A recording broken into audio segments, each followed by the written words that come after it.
Welcome to the Trail Chasers Podcast. This episode is presented by Nexen Tire. We've been super happy with our Rory and MTX tires, and we can't wait to see how they're going to do when we get out to the King of Hammers in Johnson Valley in a few weeks. If you want to roll like the cool kids do, go to nexentireusa.com and get a set of Rory and MTXs. Today on the show, we talk to Rory with Trigger Controller. He talks about some of the newer products that they offer. We almost get him to spill the beans about Guns N' Roses playing at King of the Hammers. That's what he implied, right? That's what I'm taking from that conversation. And some dude calls in, talks about shitting his pants or something. Talk about shitting your pants. No, I have stop a story it. We're for not. you. No more. It's time for the Trail Chasers Podcast. Are you ready? Let's begin. Trail Chaser, get out there and chase your adventure. Trail Chaser, your time is now. Get out there and chase your adventure. Get out there and chase your adventure. Get out there and chase your adventure. Get out there and chase your adventure.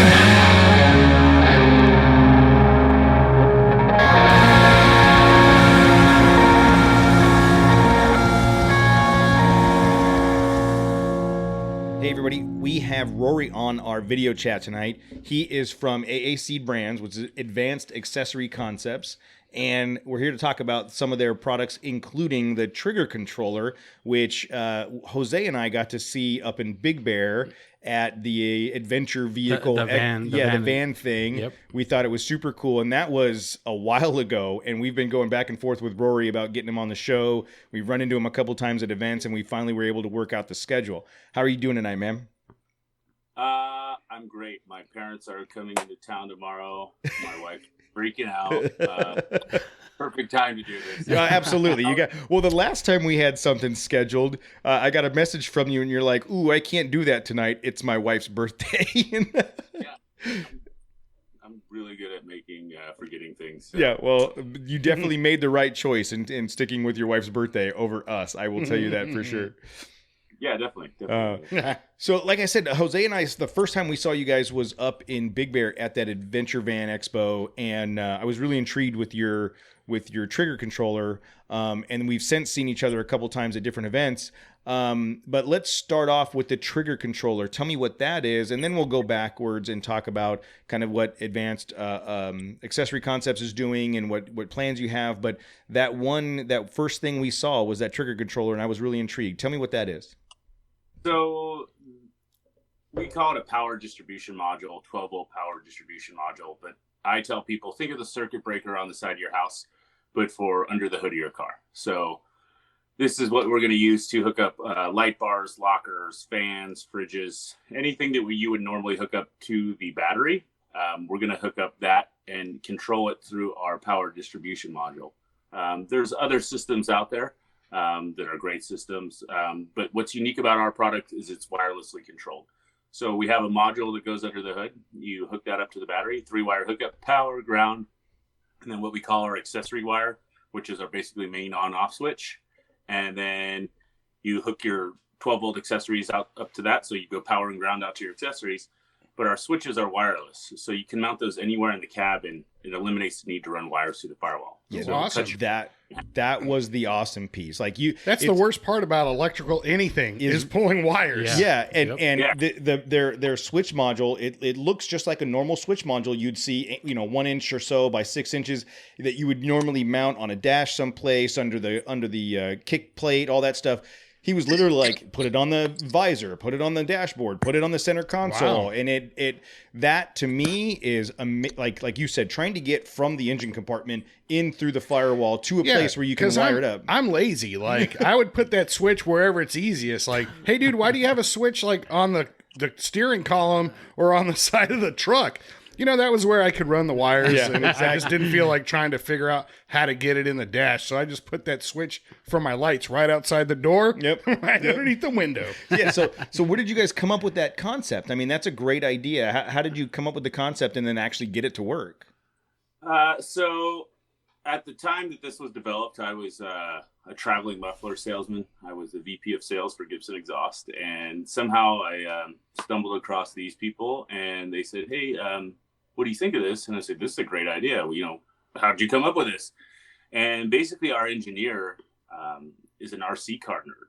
Oh. So it wasn't necessarily the packaging of the 4 or 6 relays, which was the big thing for him. It was the wireless side of it was, where he saw a better solution for cars and accessories.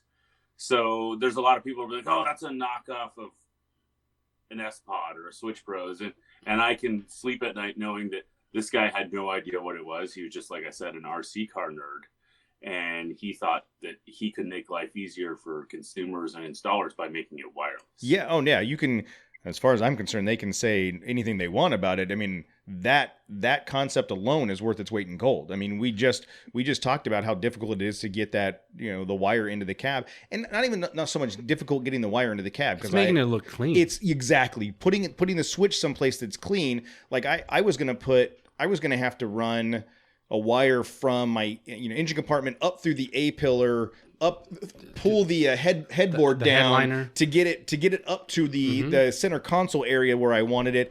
Man, with this thing, you just stick it up there with 2-sided tape. Yeah, I mean, nice. Yeah.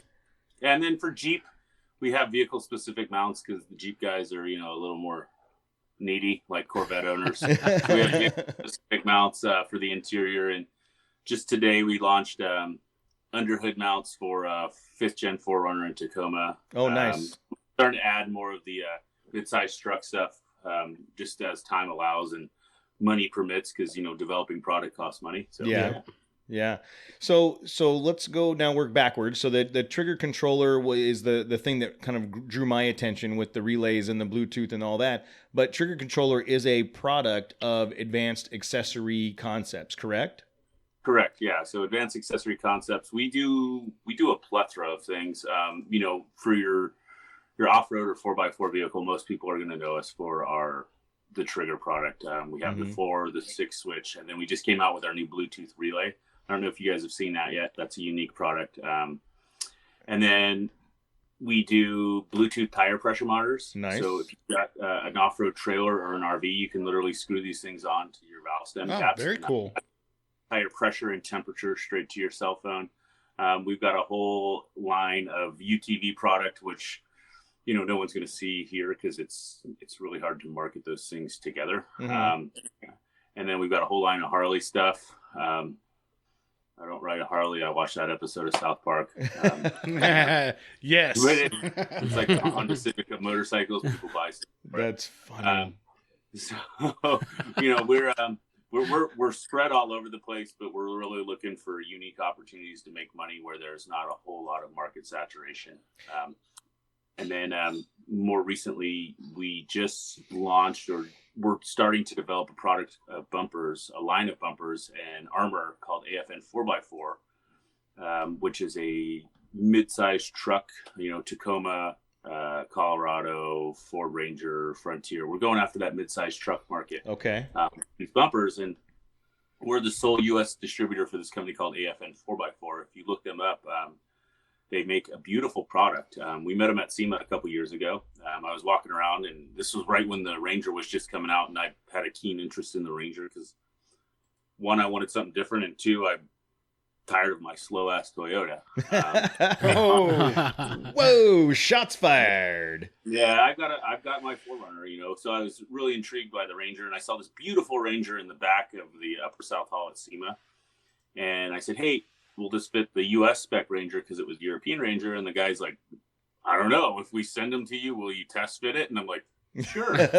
Yes, sir, I will. They sent us a set of bumpers and it didn't fit. And we called them and said, hey, it doesn't fit. It's not the same. And they said, oh, okay, well, the guy was we're going to have to figure it out. And they said, well, we're real involved in SEMA. I myself serve within the councils and networks. And I said, hey, there's a SEMA garage over in Diamond Bar open to SEMA members. We can go over there and scan the truck and get you the data. That's what we did. We scanned the truck, got them the data. They developed the product and they shipped it to us without ever touching the truck. And we bolted it on 2 days before Overland Expo last year, and everything fit flawlessly. Really? Awesome. And I said, hey, we're going to be out there. They were like, hey, can we display with you? We'll split the cost of the booth. We're from Portugal. I said, yeah. And just as we were there, we kind of struck up the relationship, and we ended up saying, hey, we can do all the technical, the scanning, and help, identify the vehicles that best fit the market. Yeah. And hey, now we're distributing the product. And it's, like I said, it's a beautiful product. If you look it up on their website or our website, you'll see injection molded fog light buckets, things that you wouldn't see on a typical, water laser jet, press brake steel bumper. Yeah, and now real quick, is that on the Black Ranger? So you guys have that Black Ranger that's got the green bumper, and then you've also got the White Ranger, correct? Yeah, that Silver Ranger. Yeah, they both have them. The Silver Ranger was the first prototype, and then the Black Ranger is the one that we built for Ford for SEMA, which is a whole other conversation. But that's where we started, was with the Ranger, because that was a global platform, and now we'll see first articles of Tacoma this week, and then from there it'll be 4Runner, Colorado, and then Frontier. So start to add that mid-sized truck market. There's 10,000 people that make Jeep bumpers, and that's a great place to make money, but it's a very saturated market. So just like the other products we do, we want to go after more of those niche items, that low-hanging fruit, where we see an opportunity to deliver something that people want. Where there's a whole lot of demand. I can totally understand that. The Tacoma market, you look at some of the other manufacturers out there, and it's 22, 24 week lead time. Well, AFN globally is one of the largest steel bumper manufacturers in the world. You just wouldn't know who they are, because their largest customer is the United Nations. You'll see, if you turn on CNN, you'll see their bumpers on Toyota Land Cruiser pickups and Toyota Hiluxes with 50 cals mounted in the back. No kidding. And they're really big in Australia, New Zealand. So they've just never had the opportunity to do business in North America, because they couldn't find that technical partner, because the vehicle platforms are much different. So we're hoping to be able to deliver that and say, hey, if you ordered it today, we could have it built in Portugal and shipped here on a cargo ship, and still beat some of those lead times. Now we're going to stock the product here. But like I said, the product's beautiful. It's all robotically welded, robotically ground. If you look on our website, you'll see, they've got a Panasonic robotic arm with 6 belt sanders laid out, and literally this thing is just moving the bumper around from belt sander to belt sander, and it's perfection. So. And looking at the picture on the AACBrands.com website, it's got your Silver Ranger there. I like what you said. It's got those injection molded fog light segments. It's got a winch. It looks like there's a winch plate in there, so it's got a ability to mount a winch on it. It's got a really sleek, like a flat light bar right underneath the grill. Super sleek, not like high up, but low to the bumper. That's really cool, man. That's a really nice bumper, and I like the clean lines of that thing compared, when it in conjunction with the vehicle. Yeah, and if you look at it in person, like, the whole thing has skirts on the bottom side, where you buy a bumper from most of our domestic manufacturers, it bolts on, but everything behind it's open. If you look at the stuff on the Ranger, there's no way to reach up behind there, because they build aluminum skirts or inner fenders or splash guards to go with it. It's a complete package. Oh, that's very cool. Yeah, so motor won't. I was just gonna say, we did a trip to Anza Borrego between Christmas and New Year's, and not only did I have to go to a special pressure washer, when I got home, I put on rain gear, crawled underneath my truck with my hose to get the hose behind the bumper, in the winch mount, underneath the entire truck, to get all of that mud out. Wait, you got hose? I got hose. Sorry. There's still mud underneath my truck. Yeah, no, there's none left in mine. So whoever buys that truck is going to get a perfectly clean truck with no mud in it. Nice. So that relationship with AFN, and is it specifically bumpers, or are they going to branch out? Do they have the opportunity to do sliders and rear bumpers and all that stuff? So yeah, we've got front and rear bumpers, sliders, and then if you see that Black Ranger, which you'll see on the website, it has that aluminum canopy, which looks like some of the stuff you would see in Australia, Europe. So they have the aluminum tray canopies. I don't know how big of a market that'll be in the U.S. They're kind of meant to be seen. There's a couple other brands out here, Norweld, P-Core is just hitting the States. You know, we'll see how big this overland thing gets and if we can really drive that demand. You know, we don't have wide open spaces here like they do in Australia. So, you know, it might be more of a niche novelty item than more of a necessity like it is there. Okay. But we'll see. You know, we're hoping it'll take off by all means. We want to sell product. But, you know, right now we're just testing the market. But yeah, we've got the bumpers, the sliders, and the canopies are available. We're not going to be stocking the canopies. Those are going to be made to order. Okay. The lead time are long. And see where that goes, by all means. I'll tell you, overlanding is huge down in Orange County, like on the 405. I see all kinds of people overlanding in traffic. They got their tents, their rooftop tents ready to go. You're just jealous because they can reach in back of their 4Runner and get a beer or a drink out of their Dometic refrigerator while you're pissed off in traffic. That's probably true. We call that overloading. Yeah. Right. That's cool. So what on the AAC stuff and the Trigger Command stuff? I mean, the AFN relationship sounds really exciting. I didn't realize that you guys were starting to do that, and I definitely want to have some more conversations with you about that offline. But where do you see yourself fitting into the marketplace? Because it seems like you have a lot of different products that can satisfy a bunch of different needs, but you're not just one thing. You're not just armor, or you're not just electronics. Like, was that a strategic play for you guys? Yeah, you know, my favorite saying that I ever heard was by a car builder at a seminar at SEMA. His name's Troy Trepagna, and he said, "Everybody's purple and their money's all green," and that's really the truth. If there's opportunity, we're going to chase it. Yeah.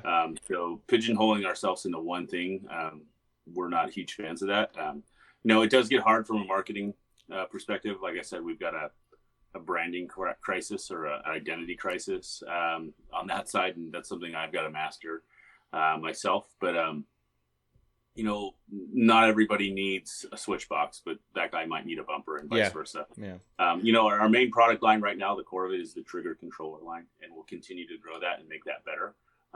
Whether it's making more circuits, more unique products. You know, we're just launching a trigger controller system for the RV world. Oh, really? So now these guys in Elkhart, Indiana, we can literally cut out half the wiring in an RV, which cuts out half the labor. So we're bringing that technology to the RV world, and that's great because we've landed pretty big contracts that'll help fund a lot of this other fun stuff that we really enjoy and we're passionate about. So we'll continue to expand the trigger line. Like I said, we just came out with a Bluetooth relay this last year, which is everybody that buys a light bar with a harness, it's got your regular 30 amp relay in it. It's a mechanical relay. And as we've been traveling the country like Tommy Boy selling auto parts and selling trigger controllers, people are like, "Oh, this is great. I love the Bluetooth idea, but my light bar already came with a harness, or my light bar is already wired." Yeah. And I said, "Well, hey, let's sorry about that. I don't know if you can hear my phone. Let's make a Bluetooth relay. You know, so literally you pull the relay out that comes in your light bar, you drop this one in there, and now we can turn it on and off, dim and strobe. So it's a retrofit, or if a guy doesn't need 4 or 6 switches, it's something that's easily obtainable, and you can do up to 6 of them in your vehicle. And all of those are Bluetooth addressable that you can sync to on your phone, correct? Yeah. So we can turn everything on and off from the phone. We can dim, we can strobe, we can check our battery level. We can make them momentary. We can change the backlighting on our switches. There's a plethora of things you can do. One thing that's unique about our product is our Bluetooth devices will network with one another and then with the phone. So we can actually do 2 of our 6-circuit controllers, 2 of our 4-circuit controllers, and 6 of our relays. We can control all of those at one time. Dude, I want to see that rig on the trail with all 24 different relays fully lit up. Like, what do you have on your rig that requires a 6-shooter, a 4+? That's called the Death Star package. Yeah, that is. What do you want to control? Yeah, that is where Matt and Jose see a vehicle up on a ridge and they're convinced it's an alien warship because all of the lights are lit up and they can't tell what it is. Exactly. It's just a 4Runner with 285. But that is really cool, especially like RV market, right? I mean, that's definitely, there's a lot of opportunity there in the RV market, or for people that are overlanding with trailers. The idea of having a networked system of the lights and the relays and stuff on your truck and the lights and relays on your trailer, all kind of remotely accessible from a Bluetooth connected phone. I mean, that's next level stuff, right? That's the dream. That's like, that reminds me of Minority Report. Like pretty soon you're going to be waving your Tom. That's Tony Stark when he just starts wafting his hands and like all kinds of crazy That's what I want. I want that stuff. Yeah, but you wave your hands so much at people on the road, your lights would be coming off and on. Well, whatever. It's mainly one finger. I want to control their lights. That's what I want. No, I really think like that's, like I said, that's next level stuff, Rory. I mean, the stuff that you guys are getting into, and not only do you sell like the switches and stuff. I'm looking at the website triggercontroller.com.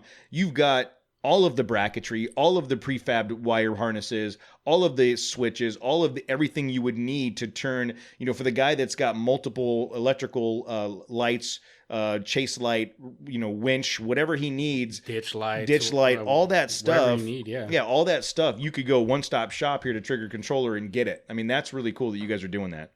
Yeah, and honestly, if I could say and recommend one thing I encourage people to hook these up to is train horns. And the reason why is the Bluetooth range is ridiculous. And when I'm parking lot pimping at an overland meetup and dudes start leaning on my truck, there's nothing more satisfying than blasting my train horns from like 100 feet away. Oh man, you need to start a whole like highlight reel on YouTube of just you just blowing people up with the horn at events and watching them freak out. Yeah, it's fun, and I recommend Horn Blaster's brand. Well, that's awesome. I do know a birdie told me that you guys got a lot of stuff coming up. Are you guys going to be at any of the upcoming events in the near future? How near future? 2 to 3 weeks from now. Yep, we'll be out at King of the Hammers. Yeah, we've got been working on a unique idea with our friends over at Icon. I'm real close with the guys at Icon Suspension. Yeah. We run all Icon suspension. So we're not going to be on Means dry lake bed, but we will be on a lake bed.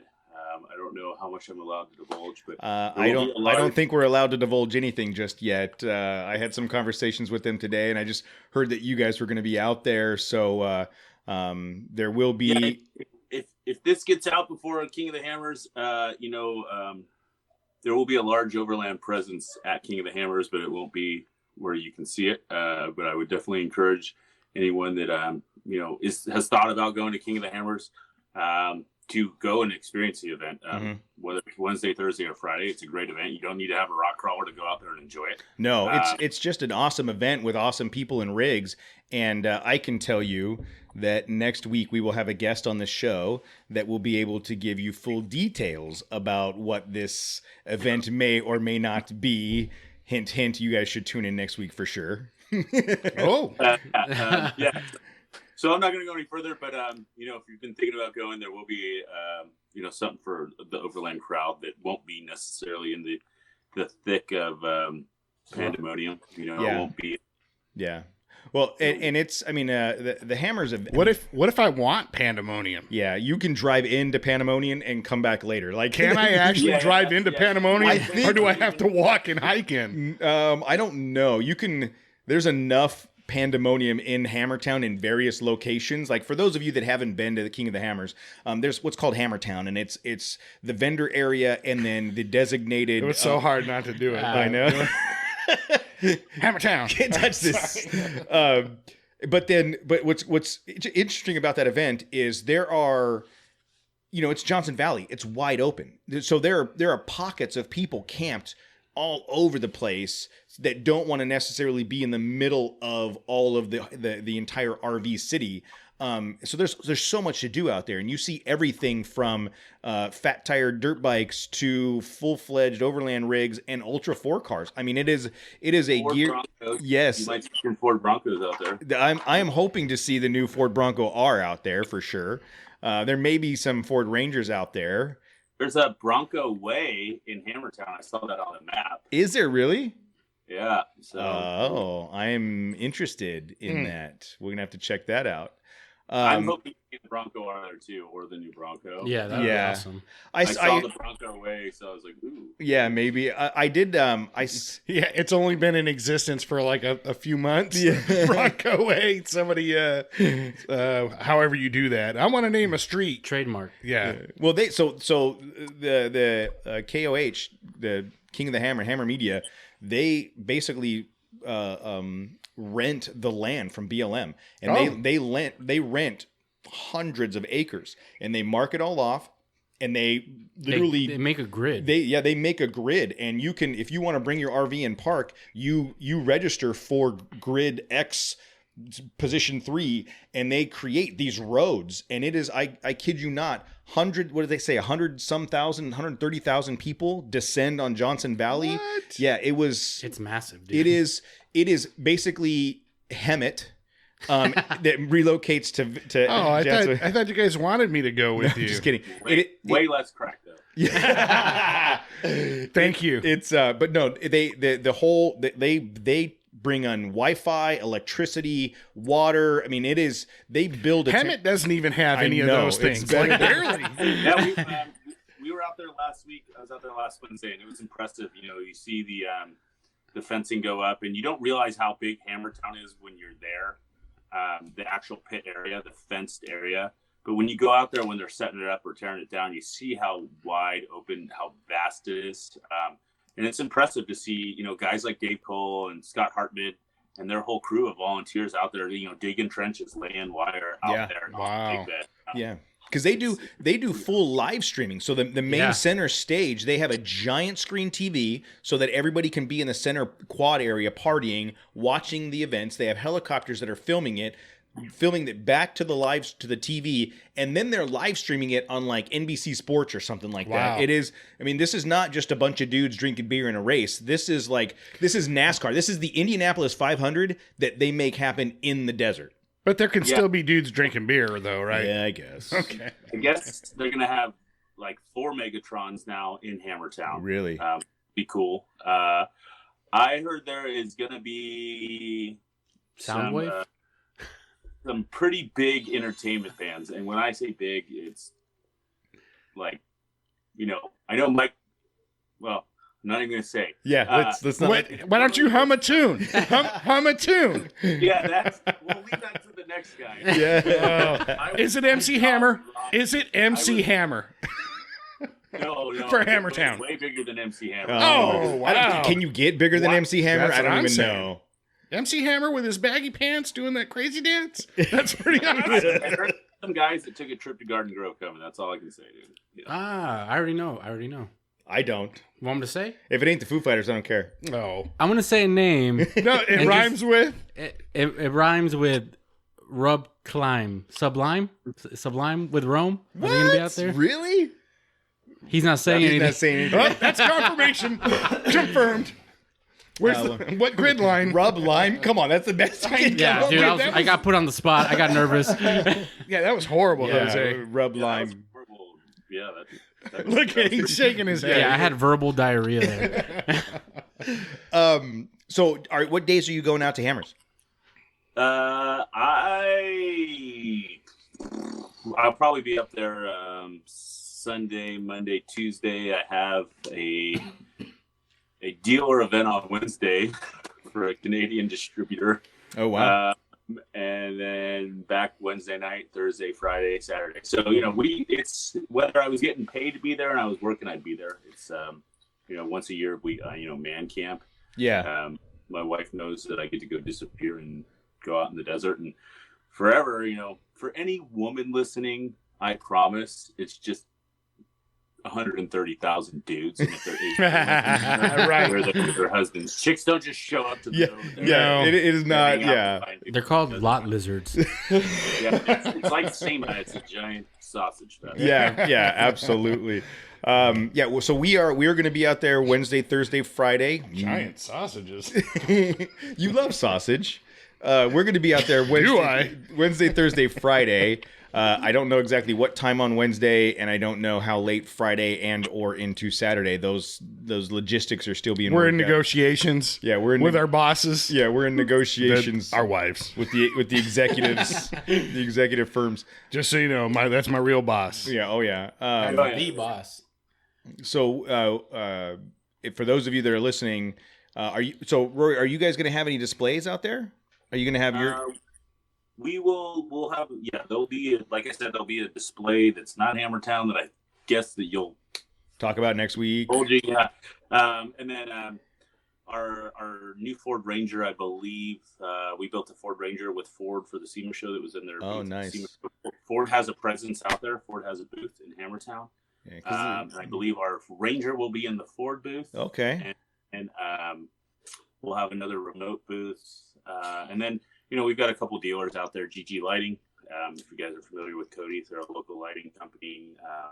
All Terrain Concepts, I believe, will be out there, and then 4 Wheel Parts. So we'll have a few dealers out there, so we'll be floating around those, shaking hands, kissing babies, and then hanging out in the Ford area, and then we'll have our... Somebody's bringing babies out to Hammertown? If you're planning on bringing a baby to Hammertown, you should not do that. Please leave your babies at home. I don't want to see your babies. Oh, and Gerber will be out there, too. Come to the Gerber Pampers booth. Well, I might need the Gerber booth. That might be beneficial.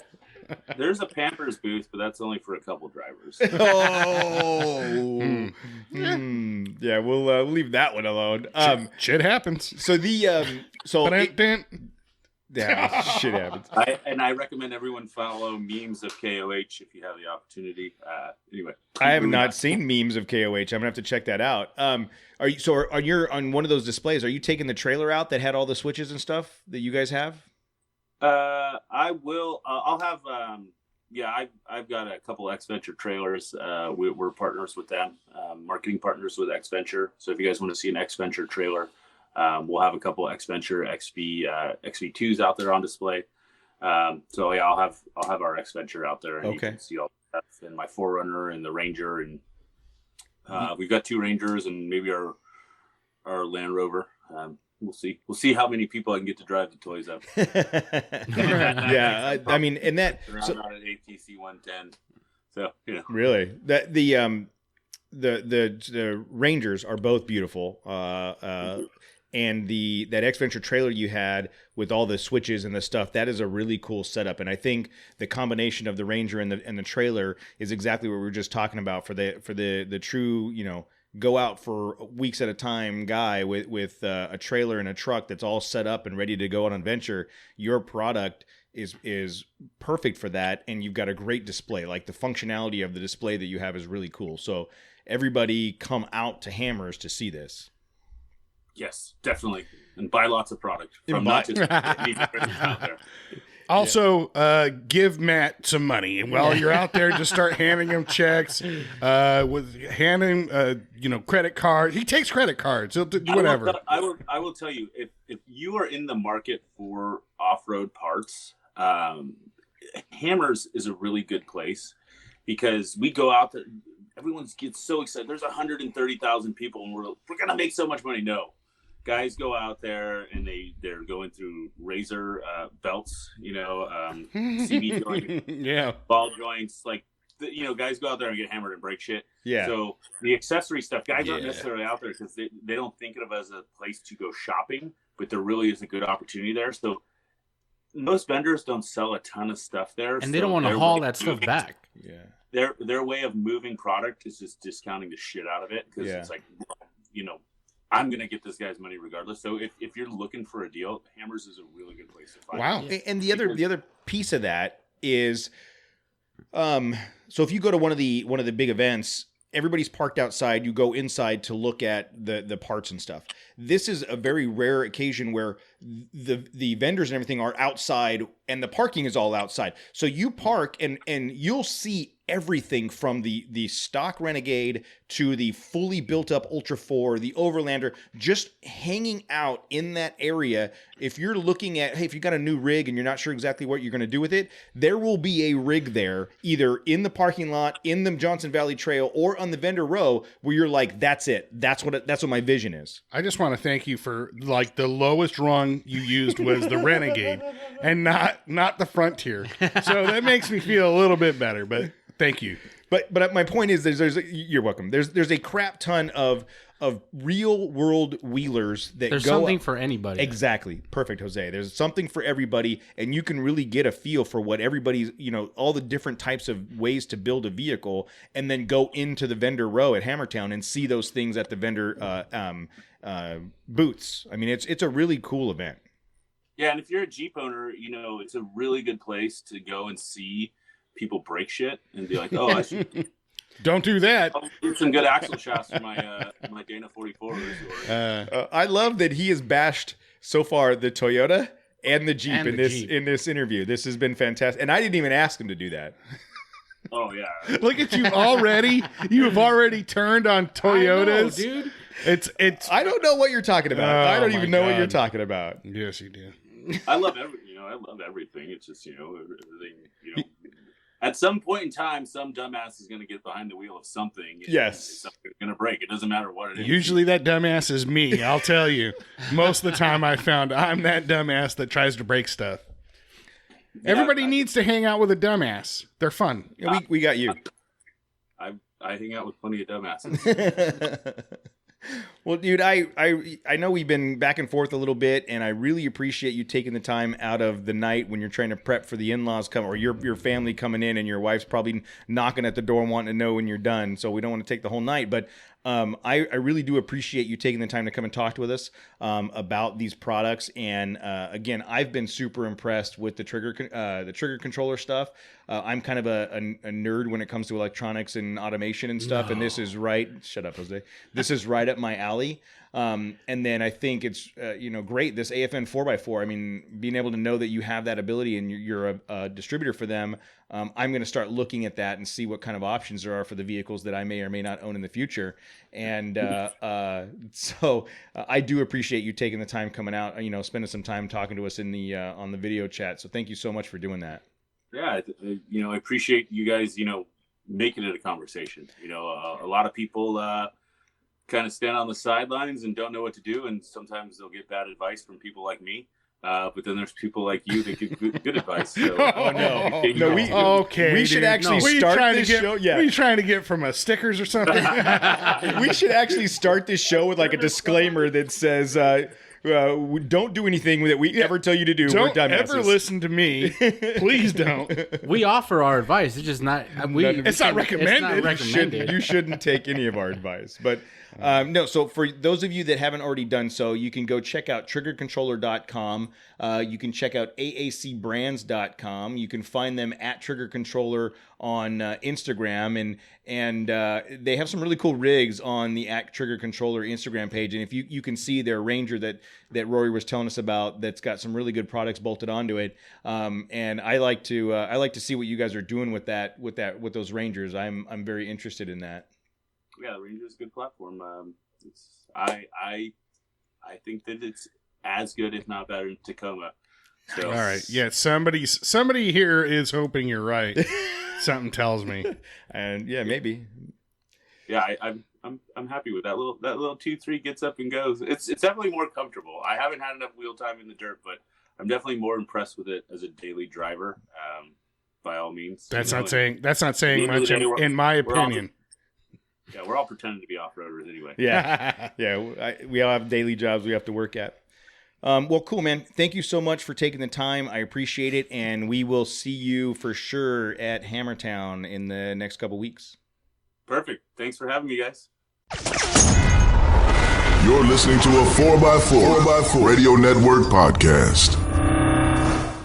The Trail Chasers podcast is a member of the 4x4 Radio Network.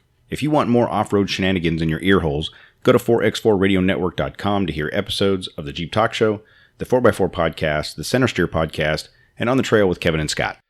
All right, so hey everybody, we are live now. We just finished a really good interview with Rory from Trigger Controller. They've got some really cool Bluetooth wireless. Everything's about Bluetooth these days. I know. Are we officially recording now? We are officially recording right now. Okay, We're sweet. recording, and I don't know unless you do a countdown. I'm not 3, exactly sure. 2, 1. Now we're Okay, it's recording. official. Yeah, All we're right. good. Whew. So part of our conversation Feels real now. Part of our conversation last week, we had a brief conversation about Gen X and millennials. And just so those of you that are listening know, I cut out about 15 minutes of conversation about Gen X versus millennials versus boomers because it went down a path that we probably didn't want to go down. But John Gamble sent us an email and he asked a question. He said, for the three of you, each one of us has to answer Hot Wheels, Micro Machines, or Tonka trucks. Ooh. I know. So can you just choose? You have to just choose. Apparently, he wants us to pick one. Hot Wheels. Well, it's Micro between Machine. two for me. It's between Tonka trucks and Hot Wheels. God, because dude, when I was a kid, you used to get Tonka trucks. They were the real Yes. Tonka trucks. They were die-cast metal. They had big wheels. I used to ride my Tonka truck dumpster Yes. down the stairs in my the steps in my backyard. And you could do that all day, and All day. you wouldn't break anything except your noggin. You'd probably break your head. Casey has a scar on his head because one of the kids my mom was babysitting was at the top of the stairs and put a Tonka truck on the rail and tried to slide it down to Casey. Casey was like 4. Yes. And it nailed him in the nugget. And That cut him explains so open. much now that I think about it. But I gotta go Hot Wheels, man. Really? Yeah, I think I loved Hot Wheels. My kids, my boys are into Hot Wheels, and I like checking them out. They'll come up, Dad, check out this Yeah. Hot Wheel. It's What what is this? We bought him Hot Wheels for Christmas. Yeah. Oh, dude, that's '69 Camaro, dude. That's whatever. So yeah, I gotta go Hot Wheels. Jose? So my dad got me when I was really young. It was like the tail end of the Micro Machine Yeah. era. So I had those, and I also had some Hot Wheels. But Micro Machines are cooler. The only experience I had with Micro Machines. Totally lame, dude. I know. Well, Micro Machines were after you and I. Casey was into Yeah. Micro Machines. Yeah. But I would set, in our backyard at the house, I would set the Micro Machines up on the planter in the backyard and get 70 yards away, because we had a big backyard, with my BB gun and a scope on it and shoot the wheels out of the Micro Machines. Ah, wow. Yeah, we had BB guns, and we would set Damn. up, we'd take your wife's dolls and set them out there and shoot them up. You know what? I got a handful of them. You can still shoot up if you want. Just got them sitting in the garage. I've been complaining for years. They're just sitting there. Yeah, I think I'm Tonka truck just because I remember them being. I told somebody at work, I'm waiting for a because one of the guys at work during one of the heavy rains, he had like an emergency. His like ceiling in his garage collapsed, no. and he was late. Like whatever. He had a major issue, and I went, damn, dude, I almost wish that happened in my garage so I could throw out half of the crap my wife has in boxes, taking up so much space. So one thing you don't have on here, John, is I don't remember what were the. I think they were called monster machines. They were the wind-up trucks that had the big foam wheels on them that you could. I would make tracks in the. I think you talked about these before. Yeah, I'm gonna look them up. I think they were called monster machines. Well, wait. Go ahead. Look them up. You can wait. Screw you. Oh no, Monster Machine just brings up a kids movie.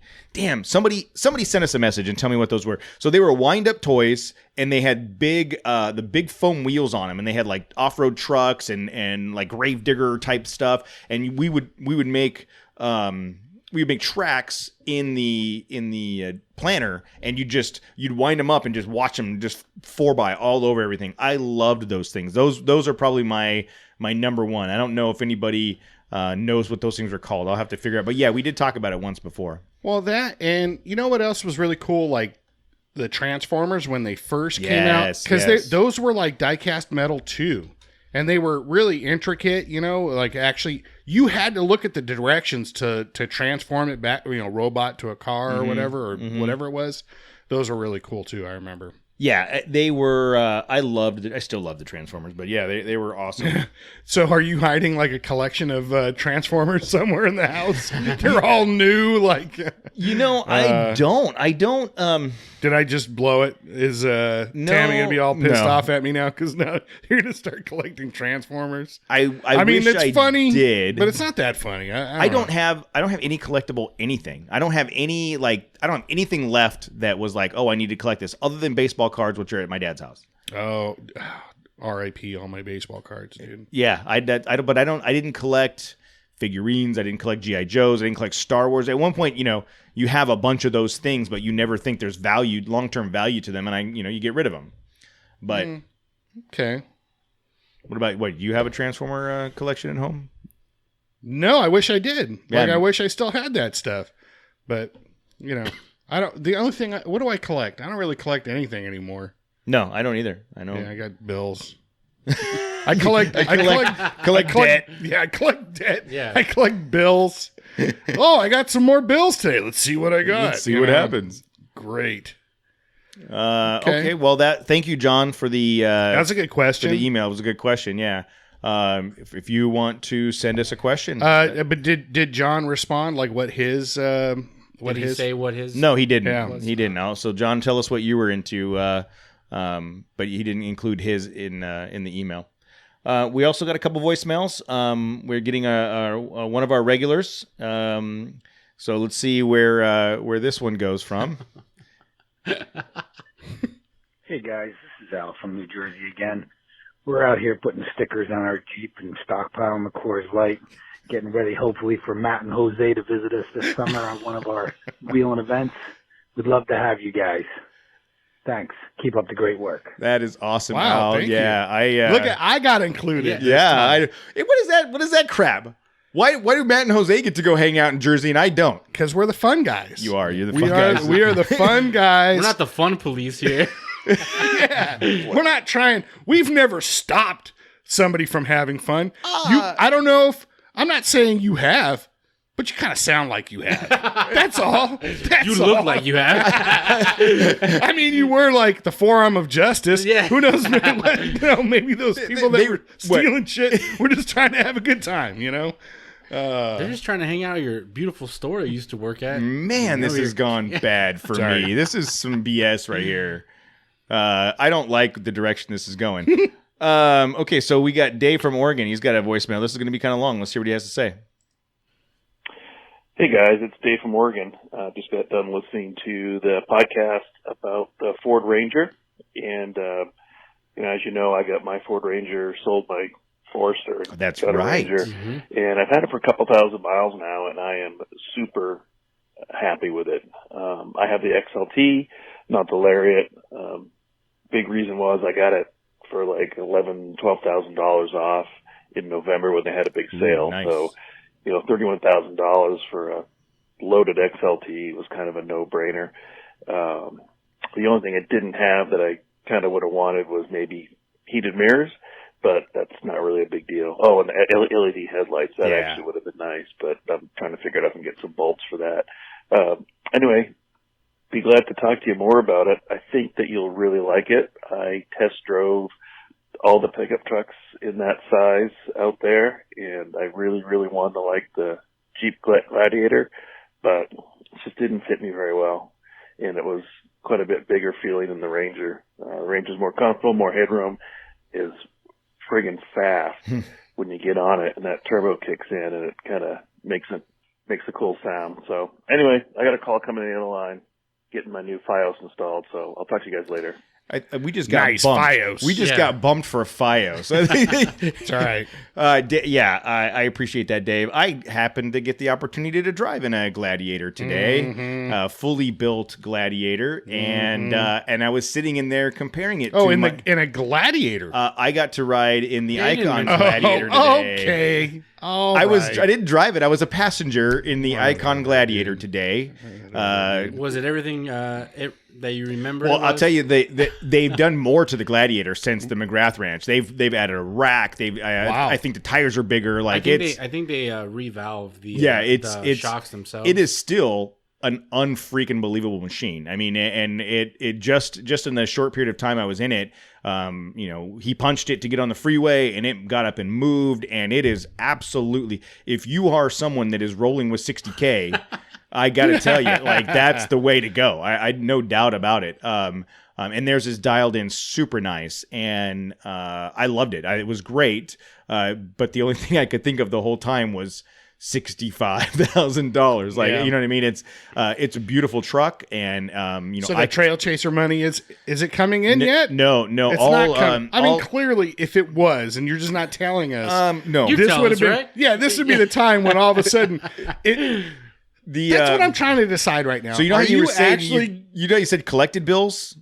Yeah, the Trail Chaser money is at a deficit for sure. Oh, okay. So, all right. that's wait a minute. We're in the red. Do I owe you money? I don't owe you any money, do I? Everybody owes me money. Man. No, I don't. As soon as I started asking, I wanted to just pipe up, like, shut up, man. But no, I mean, again, the Gladiator is amazing, and I think if you are if you're in the market for a mid-sized truck and you've got the means to jump into a Gladiator, why not? Do it. Yeah. Do it. If you make $15 an hour, yes, and you just And want you to live at home. you want to work to wheel, you know that, dude. I was sitting in the passenger seat. I say wasn't do driving it, but there's a very you think back to the Jeeps of yesteryear, the CJ7s with the solid steel dashboard and stuff. The Gladiator has that feel. It's definitely, you're in a Jeep. Yeah. You're in a big square Jeep that's not aerodynamic. It's got a lot of wind noise and stuff because it's a flat-faced windshield and what have you. Compared to some of the more modern trucks that are a little bit more comfortable and quieter inside. I thought if I had $65,000 to do something with, I would definitely consider getting a Gladiator, but I'm not in that position, unfortunately for me. So we got one more voicemail, and God, this looks like a freaking rant, and I don't even know if I want to play this. Do I want to play this, Matt? Yeah, play it. Do I need to get the beep ready? Hey guys, just driving home. I'm thinking something horrible happened to me this week. It's really got me messed up. You ever on a Friday night, you're out with your family, you're eating sushi, and you have a few IPAs, and I know that probably sounds disgusting, but it was pretty good. You drink a few IPAs, and you keep it under control because you got to work the next day. You get up in the morning, and you're drinking some coffee, because that's what you do in the morning, and you get to the job, and just as you're pulling up, that combination of sushi, beer, and coffee just starts gurgling, and you just let one rip as you're pulling up in your truck.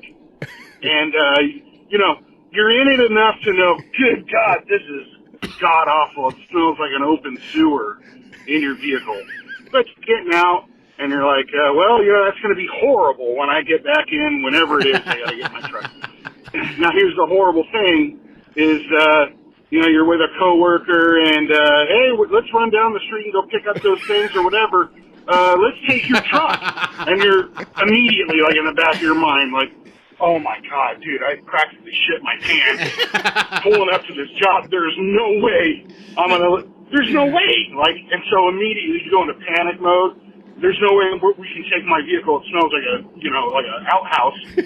What do I do? And you're trying to scramble for excuses not to take your truck, but there isn't. You can't, so the guy gets in, and it smells horrible, and you try and blame it on the bag of McDonald's behind you, but it doesn't smell like McDonald's. This is horrible.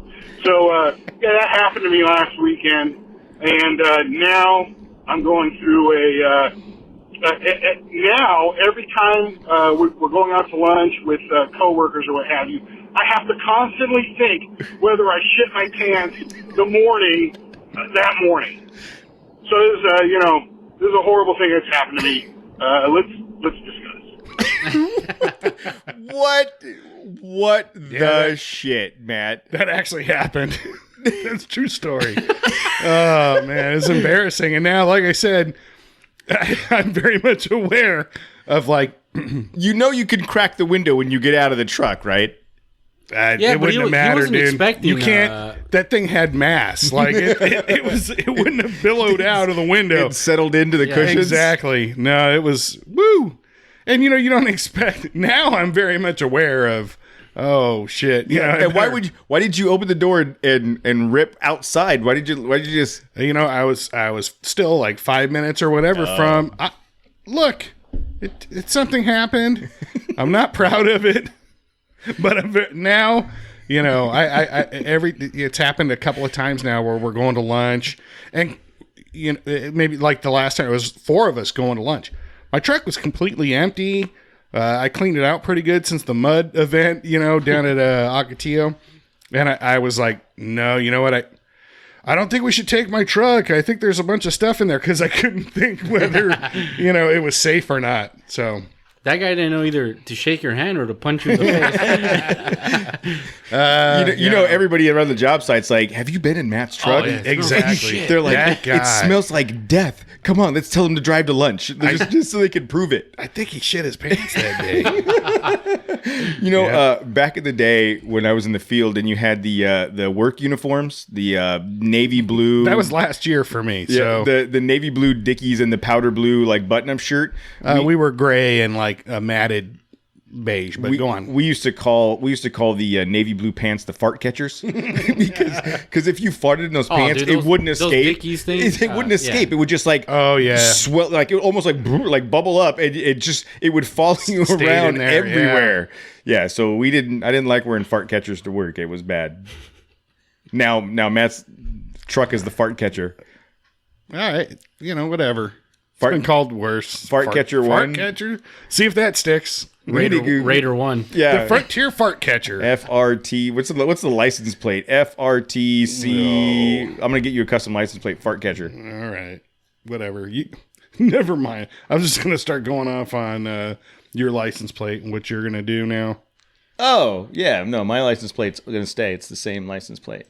So that was it for the listener feedback this week. We didn't have a lot going on. Our interview with Rory went really pretty well, pretty long. So we won't have a whole lot going on. I did want to just kind of drop a nugget about some upcoming stuff. So today is the 20th. Happy Martin Luther King Day.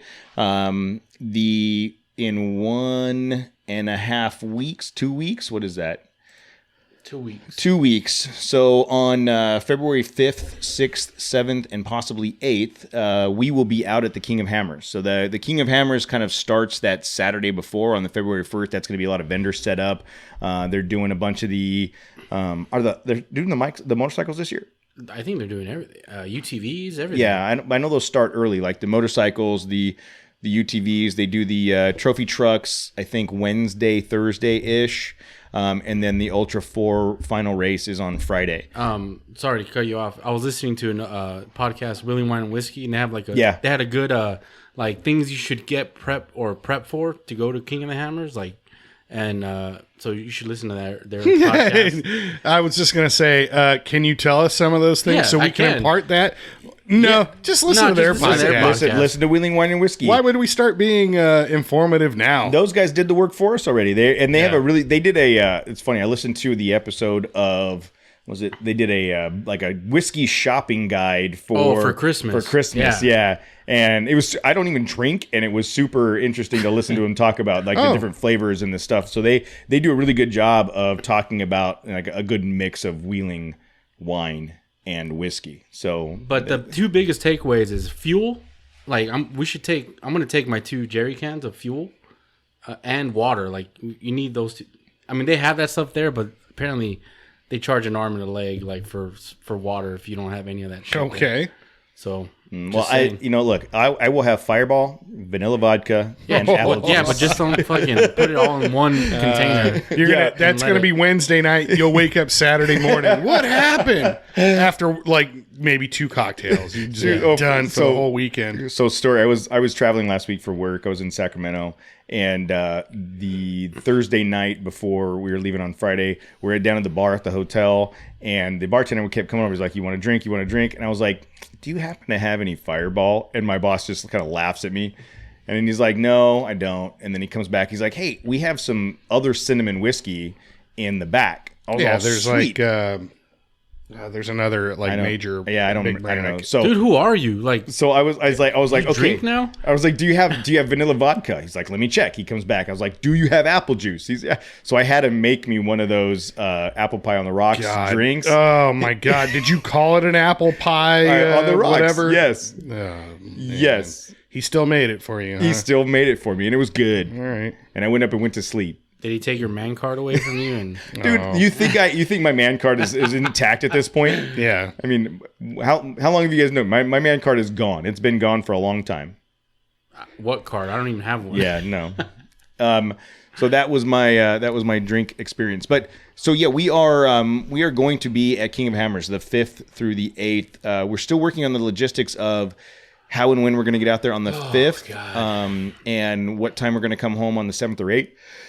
And I could tell you, God, dude, we're full of 7:40 and we're just yawning. It's been a busy day. I've had a lot of stuff going on today. But I will tell you that it's going to be a fun time for all.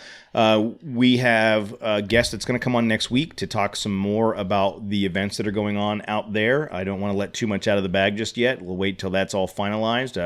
If you listened to the interview with Rory, there's some discussion about it. But I am really excited about being at Hammers this year. It's a year where we're going to be participating in a lot of different events and get the opportunity to really mingle with more. I mean, how weird is that? It is super weird. I've gone 2-3 years as a spectator and being able to walk around Hammertown, and it's super Hammer Time. I know it's so hard not to you say. You said it. Hammer Time earlier, and now I can't stop saying Hammer Time. You're welcome, dude. This wasn't even on my radar a couple weeks. I didn't think we were gonna go. Because we didn't talk about it. We didn't even plan about it. Plan on going. You know, to be honest, I planned on going out Friday. That's what I'd done in the past. I've just taken Friday off, but cruise up there in the morning, come home in the evening, and then, we've got a couple invites for other events and some things going on. And so we're going to be out there Wednesday. We got a whole schedule of things Thursday, Friday, and we'll talk about that more next week. But we talk about it a little bit with Rory in the interview. If you have not been to Hammers and you're thinking that you're not into off-road racing, or you're not an Ultra 4 guy, or not a rock crawler, none of that matters. There's so much stuff out there at Hammers for everybody. All of the vendors are out there. All of the trucks are out there. All of the different types of configurations are out there. It's a really cool event. And above and beyond what's going on in Hammertown, the official area, everybody's camping and wheeling and partying and having a good time. I mean, you could just go out there and just tool around. I met up with Bobby Licato last year and hung out with him and his buddy all day long. And we wheeled over to this event and watched one of the obstacles, and wheeled over here, and it was just a cool time. And then we hung out by the fire, and I took off that night. I mean, it's definitely worth the opportunity. I mean, the effort to get out there and see it, even if it's just Friday. The main event is on Friday. And then Saturday morning, everybody rolls up and takes off. So we will be out there Wednesday through Friday, maybe Wednesday through Saturday. Matt, have you ever been to Hammers? No, I've been to Johnson Valley. That's kind of the weird thing. When I first bought my dirt bike back in 2005, for 2 years straight, that was the once spot. A month I went to Johnson Valley, just because there was so much different things there was sand. There was a really cool lake bed. I think it's like Boone Road or something like Boone that. Road. But that lake bed was bombed out. Like, it was all part of a firing range or whatever back in the day. So there was like a dirt bike track jumping in and out of the craters. Out of the craters. It was a blast. So I don't recall hearing of King of the Hammers then. I mean, vaguely, I remember rock crawling happening then. And then I just never went back there. Post 2007, 2008, I don't think I certainly haven't ridden my dirt bike back there. So now it's like it's blown up and it's super huge. So it'll be cool seeing Johnson Valley again. Yeah. Like, oh wow, Johnson Valley, and then it just seems like it's a whole big giant thing now. You know? We should do like an episode on the history of it, because the King of the Hammers event has become the Indianapolis 500 of off-road racing. People from all over the world are coming into That's Johnson crazy. Valley. Hundreds of thousands of people descend on Johnson Valley to participate in this thing. It started off with 13 guys. 12, 13 guys, yeah. Dirty Dozen. Dave Cole, and it was, hey, let's see if we can make it from here to there. Yeah. And they bet like a case of beer on it. It was a case of beer. And next thing you know, we're talking multi-million-dollar race rigs, and people are building now for Hammer next year. I mean, this is the first race of the season, I think, of some of the. Yeah, it's the kickoff in a lot of them. And a lot of the race series. And they've expanded from just the Ultra 4 car. So an Ultra 4, the actual Ultra 4 classification, was something that Dave Cole and King of the Hammers came up with because there was no vehicle that matched it. They now have the trophy trucks in there. They have the UTVs. They have that stock class where it's like the Everyman Challenge. Yeah, Everyman Challenge. Yeah, we'll do an episode in the next week or two. I'll try to put something together. Are we entering next year in the Everyman Challenge? Maybe. Dude, who knows, man? Yeah, who knows? I would love to do. I mean, that's a lifelong dream, and Casey will tell you that he's already trying to figure out a way to get us into the Everyman Challenge for 2021. And that's something that we've legitimately talked about. Casey and I have legitimately had the conversation about how we can do this, and we're going to sit down and put some plans together starting real soon. But I was just saying, I've never been to Hammer. I've never been to the Hammers either, so it'll be the first time for both of us. Yeah. One of the things that's amazing about these Ultra 4 cars in this race is you've got a race like Baja where it's as fast as you can in wide open desert. And then you've got the We Rock and rock crawling challenges where you're going slow and you're articulating over boulders. This mashes the two of them together. And these guys are doing hundreds of miles through the desert at 100 miles an hour, and they have to take the same exact truck up some of the hardest off-road rock crawling trails in the world, and they're doing it at breakneck speeds. Like, it would take us a month of Sundays to try to get through some of these things, and they're doing it in 3 minutes. And what's crazy is a lot of these trucks, they're all IFS and IRS trucks. Yeah, like they're all independent suspension It's trucks. becoming a big thing. I mean, Shannon Campbell and Campbell Racing, Shannon Bailey, and they're out there racing the IFS trucks that they're building, and but even IRS too, like the rear, all four corners are independent suspension. Yeah, most of them. Yeah, it's going to be. I believe that those. What's the benefit there? So the articulate. Isn't that like potential for failure, right? That's been historically what the knock is. The knock on IFS has always been it's not as strong as a front axle. A solid front axle. But they're now building them in a way where they're just as strong, and now you're getting the benefit of the articulation. But it handles better. Yeah, without think about the a solid front axle. If you go over a rock, that axle tilts. The body of the vehicle has to tilt with it at some point. There's only so far that axle can go before the body starts to roll. IFS doesn't do that. This left wheel could droop all the way down, and this one's on solid ground without any issues, and you don't get that same body roll. So now you can tackle a lot of those obstacles faster, especially on like the wide open areas. That's where IFS shines.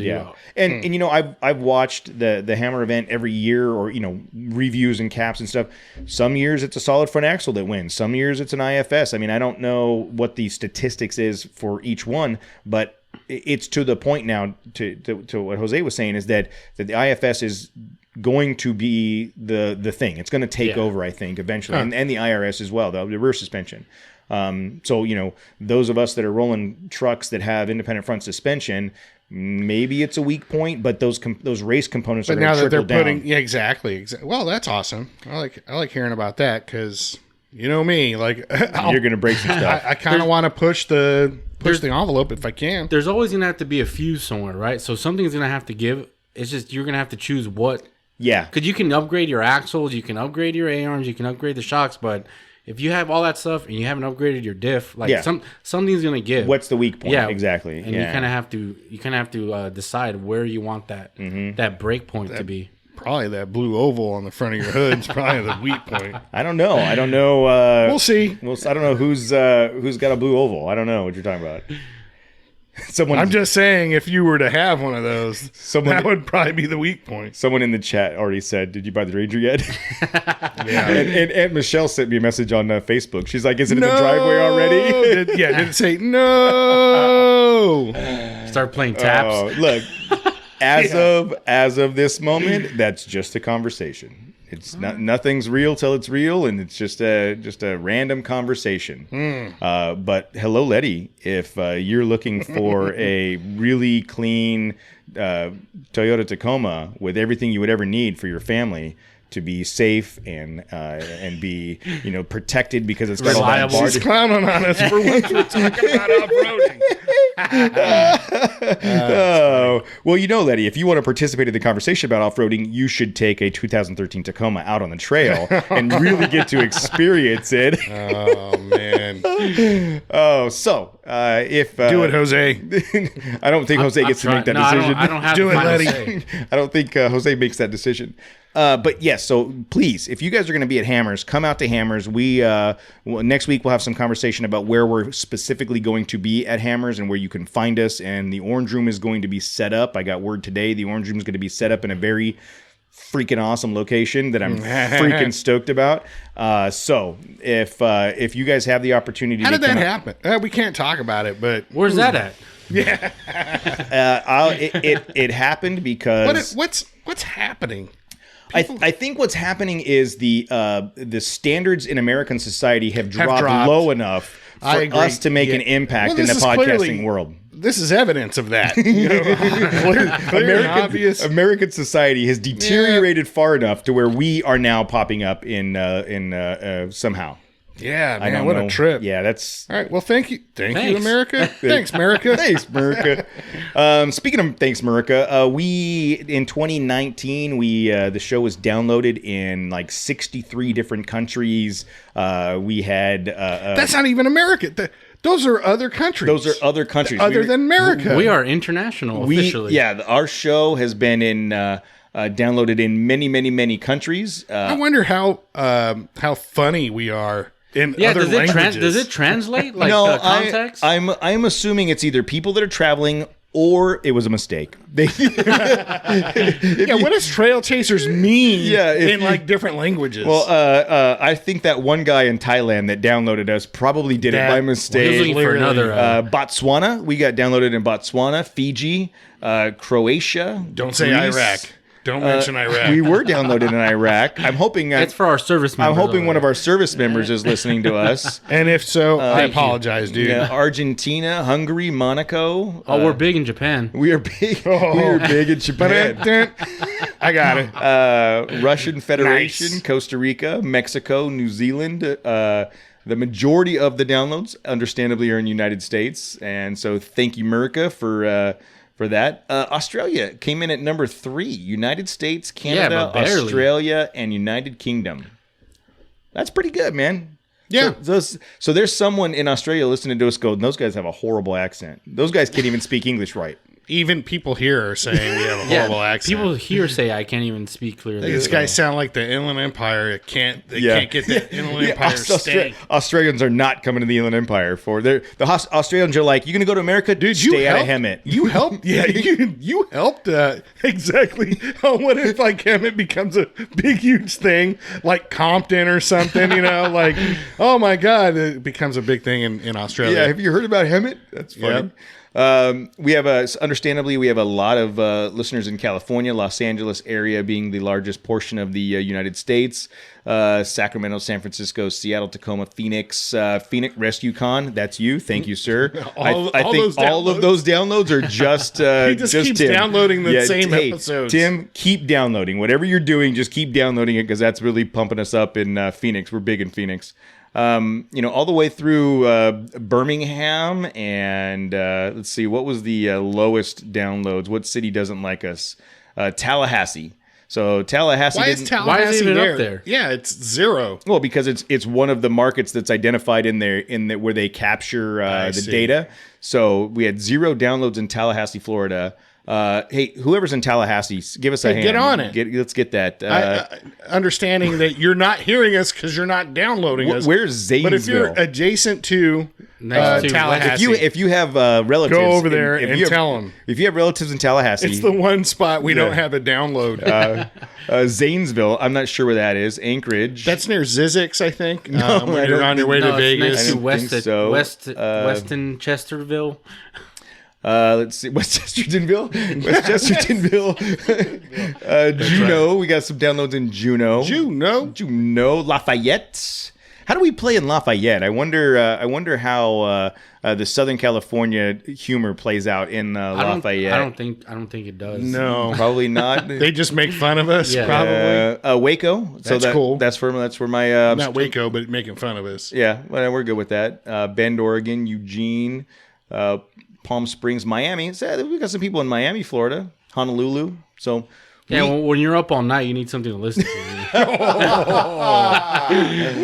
Wow. Nice. We got some good numbers in Vegas, so you guys keep it up. We really appreciate that. I mean, so going back to your comment, Matt, about how is some of this stuff happening, and you guys will hear what we're talking about next week, but so this stuff is happening by these numbers, by watching, I've been tracking download numbers. Dude, and Cody loves graphs. looking at these graphs. We are looking at spreadsheets right now and graphs, and I will tell you, if these guys weren't in the room with me, it would be a different story. I can leave. There are cameras in here, right? There's like 4 cameras in here, dude. What channel is that? How are we getting these viewers? That's a whole nother podcast. But yeah, every week we see the download numbers increase, and I go back to early 2016 and even 2018 when Matt came on board and we relaunched the show. There was a period of time where we were just excited that anybody was listening to the show and watching it grow the way it has. Well, the first run where it was like, do we even know if anybody's gonna show up? And it was Jose. Jose was there, but there was like the bet with Tammy and Monty, like, these guys aren't going to have anybody show up tomorrow. What do you think anybody's going to show up? Now you can't get rid of me. Yeah, now he's stuck in my house. But he lives here every week. Yeah, we got the casting couch you can sleep on. Every week I'm never touching that. Yeah, thing. I wouldn't. I've only sat there. The last person that sat on the casting couch was Matt, by the way. Mm-hmm. But we watch these download numbers pretty good, and we keep an eye on these, and we when it comes time to have conversations with sponsors and people that want to collaborate with us on the show and give us opportunities, these are the kinds of things that we show them. And we watch our social media. Our social media has more than doubled just in the last year. When you look at all of our different platforms combined, our download numbers have significantly increased by hundreds and thousands. It's impressive and humbling when we think about, hey, we're just a bunch of yokels sitting here in a spare bedroom having a good time, and you guys are listening to us, and we appreciate that. So we didn't really do an end of the year recap, and this is kind of impromptu. We didn't really have a plan to discuss it, but I want to thank you. I want to thank you if you're listening to the show. Thank you so much. If you're someone that follows us on social media, thank you. If you are someone that has something to say, send us a voicemail. Good or bad. 951-394-DIRT. I kind of want to hear some bad stuff. Well, I'm sure there's critique. Yeah, I'm sure there's things that we do that are annoying. I'm not calling that number. F those guys. Yeah. Wait, what's the phone number? Because there's still 951-394-DIRT. Not according to Matt. Still, it's beeped out at the end. I know we still haven't recorded. It's not beeped. I beeped it. It didn't? No. Oh, because I had to edit it that night before I left for. Well, I sent you a message. I'm like, dude, what the hell's going on? Like, it's still the wrong one. Look. Just because we do this a lot doesn't mean we do it well, all right? Oh, I'll be the first one. Just because you do something for years doesn't mean you're doing it right. I know, you called out Joe on that. But, so anyways. And my wife says, so many things that I don't do well. So thank you, baby. I appreciate that. We do. Can she call into the show? Leave some critiques about you and the things you don't do well? The last thing we need is a list of things I don't do well, because there's not enough hours in the show. I need it. I'm requesting that. No, we don't need that. But thank you guys. Thank you so much for listening. Thank you for following us and participating in stuff. We are. She's commenting on what? Instagram. So many things. That's what I said. She said, so many things that I don't. Okay. I didn't see. My interpretation was so many things that are annoying. She's going to keep going. Should we just keep this line open, babe? She's going to come in here. You guys are finally communicating. Yeah, this is how my wife tells me things when she's sitting in the other room. She gets on Instagram chat so that we can understand what's going on. You want me to take a cordless mic and go in there? No, I don't. I don't want you to do that at all. I know you will. I'll do it. She's like, how much time do you guys have? And she will participate, and we're running out of computer space. We can't stay on here forever. But anyways, seriously, this kind of started off as just a hobby, something to do for fun, and it's become a community of people that I really enjoy interacting with. Absolutely. I get the opportunity to hang out with these guys every week and the other contributors to the show, and we found out some information today that's going to be really exciting that we cannot wait to tell you about next week, but we have to wait. So tune in next week for that. And this is going to be great, and I'm really looking forward to 2020. And thank you guys for listening and joining us when we sit here in the room and do this stuff. And thank you guys for being here and doing this every week. Yeah, you bet, dude. All right, guys. We'll talk to you later.